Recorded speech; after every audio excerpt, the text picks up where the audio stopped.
آیت نمبر 19 اور 20 کے بارے میں ذرا غور کرتے ہیں۔ قرآن مجید کی ہر آیت ہمارے لیے سبق ہے۔ یہ نہیں سمجھنا کہ اس وقت کے منافقین کا ذکر ہو رہا ہے۔ اللہ تعالیٰ ہمیں ہر آیت میں ایک لیسن دے رہے ہیں، اور ہمیں یہ سوچنا ہے کہ کہیں یہ ساری برائیاں ہم میں موجود تو نہیں۔ آیت نمبر 19 اور 20 کے مطابق اگر ہم غور کریں تو کیا قرآن مجید میں جو احکامات بیان کیے گئے ہیں، اگر ہمیں وہ مشکل لگے تو ایسا تو نہیں کہ ہم انہیں سننا ہی نہیں چاہتے؟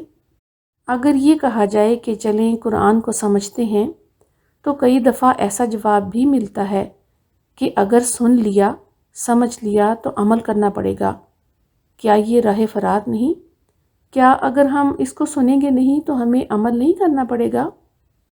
یہ تو دگنا گناہ ہے کہ نہ سمجھا اور نہ عمل کیا۔ کیا ایسا تو نہیں کہ کوئی مشکل احکامات ہوں تو ہم انہیں چھوڑ دیتے ہیں؟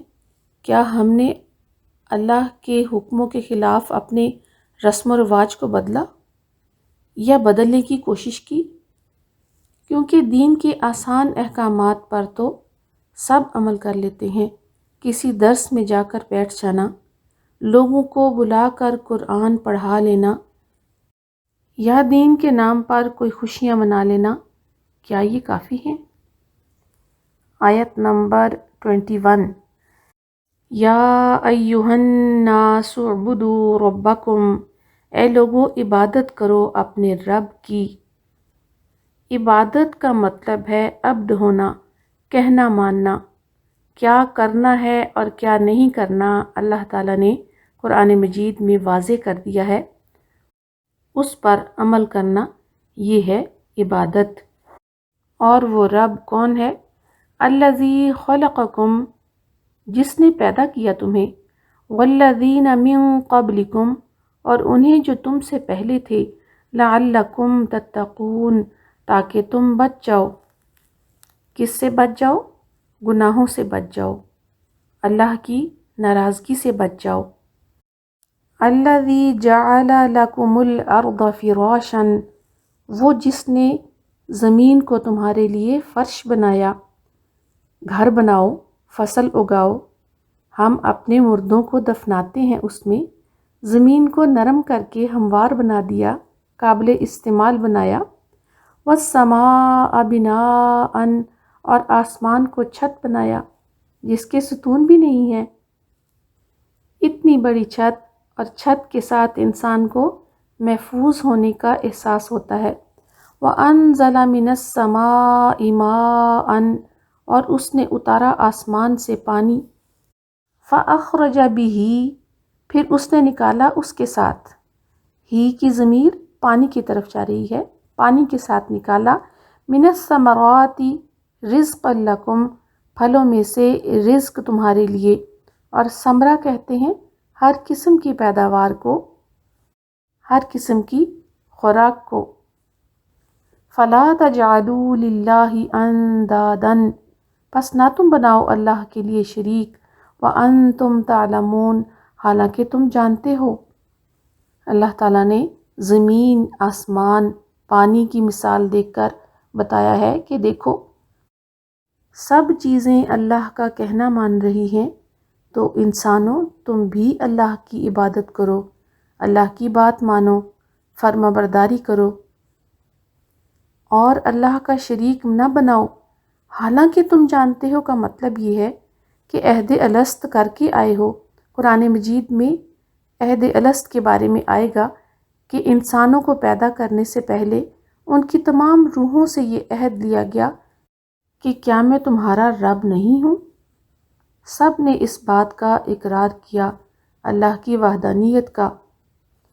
آیت نمبر 23، وَإِن كُنتُمْ فِي رَيْبٍ، اور اگر ہو تم کسی شک میں، مما نزلنا علی عبدنا، اس سے جو نازل کیا ہم نے اپنے بندے پر، اللہ تعالیٰ نے نازل کیا نبی صلی اللہ علیہ وسلم پر، اگر تم اس کے بارے میں کوئی شک رکھتے ہو، فَأْتُوا بِسُورَةٍ مِّن مِّثْلِهِ، پس لے آؤ کوئی صورت اس جیسی، اللہ نے کھلا چیلنج کیا، وَادْعُوا شُهَدَاءَكُم مِّن دُونِ اللَّهِ، اور بلا لو اپنے گواہوں کو اللہ کے سوا، ان کنتم صادقین، اگر تم سچے ہو تو، فَإِن لَّمْ تَفْعَلُوا، پھر اگر نہ تم نے کیا، وَلَن تَفْعَلُوا، اور ہرگز نہیں تم کر سکو گے۔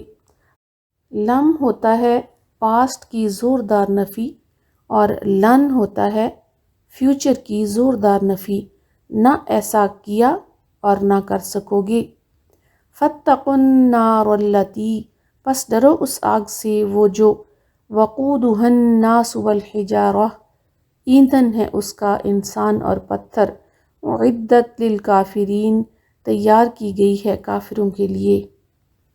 حجارہ پتھر کے بت، جن بتوں کی پرستش کی جاتی ان کو بھی اللہ تعالیٰ آگ میں ڈالے گا۔ آیت نمبر 25۔ اب ایمان والوں کا ذکر ہو رہا ہے۔ وعید کے بعد خوشخبری آتی ہے، یہ قرآن مجید کا طریقہ ہے۔ وَبَشِّرِ الَّذِينَ آمَنُوا، اور خوشخبری دے دیجئے انہیں جو ایمان لائے، وَعَمِلُوا الصَّالِحَاتِ، اور انہوں نے عمل کیے نیک۔ ویسے تو ایمان کے اندر بھی 3 چیزیں شامل ہیں، دل سے تصدیق کرنا، زبان سے اقرار کرنا، اور اعضاء سے عمل کرنا، یہ تینوں چیزیں ایمان کے اندر شامل ہیں، لیکن عمل صالح کا خصوصاً علیحدہ سے ذکر کیا گیا ہے کہ ایمان لانے کے بعد نیک عمل کرنا بھی شرط ہے، اور عمل صالح کی شرائط 2 ہیں۔ پہلی شرط خالص اللہ کی رضا کے لیے کیا گیا کام، دوسری شرط وہ کام سنت رسول صلی اللہ علیہ وسلم کے مطابق ہو۔ پھر ان کے لیے کیا خوشخبری ہے؟ ان لہم جنات، بے شک ان کے لیے باغات ہیں، تجری من تحتها الانہار، بہتی ہیں ان کے نیچے سے نہریں۔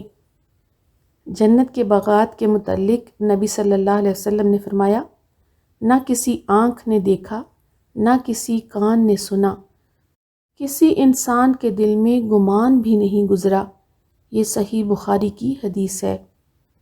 کلما رزقوا منہا، جب وہ اس میں سے رزق دیے جائیں گے، من ثمرات رزقا، کوئی پھل بطور رزق، قالوا، وہ کہیں گے، ھذا الذی رزقنا من قبل، یہ وہی ہے جو ہم اس سے پہلے بھی دیے گئے، وَأُتُوا بِهِ مُتَشَابِهًا، اور وہ دیے جائیں گے اس سے ملتا جلتا، یعنی دنیا کے پھلوں سے ملتے جلتے پھل ہوں گے، لیکن ان کا ذائقہ، ان کی خوشبو ایسی ہوگی جو انسان کے گمان میں بھی نہیں۔ وَلَهُمْ فِيهَا أَزْوَاجٌ مُطَهَّرَةٌ، اور ان کے لیے اس میں جوڑے ہوں گے نہایت پاکیزہ۔